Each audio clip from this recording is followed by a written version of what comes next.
ప్రియమైన మీకు, క్షమాగుణం అనేది చాలా మంచిది.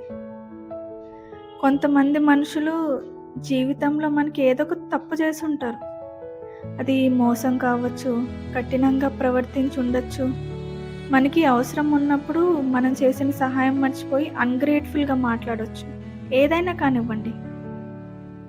ఆ విషయం మన మనసుని బాగా తొలిచేస్తుంది.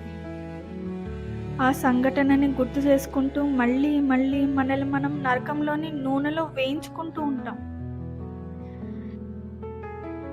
కానీ లాజికల్‌గా ఆలోచిస్తే అనుభవించాల్సింది దోషి కదా! తప్పు చేయని మీరెందుకు భరించడం శిక్ష?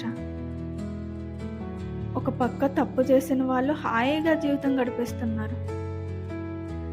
మరో పక్క విక్టిమ్ అనే మీరు ఏళ్ల కొద్దీ మనశ్శాంతి పోగొట్టుకుంటూ వస్తారు. అందుకే క్షమించేసి చూడండి. అవతల వ్యక్తి అది డిజర్వ్ చేస్తున్నందుకు కాదు, మీరు నరకం నుండి బయటపడడానికి, మీ జీవితం ప్రశాంతంగా ఉండటానికి. ఎలాగో దేవుడి నుండి ఏదీ దాగదు. చేసిన పనులకి లెక్కలు ఎప్పుడోకప్పుడు వాళ్ళే చెప్పుకోవాల్సి వస్తుంది.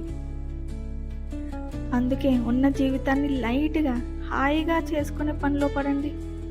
అనవసరపు బాధలు వదిలేయండి. క్షమించడం అలవర్చుకోండి. ఇట్లు మీ మధుర భాషిణి.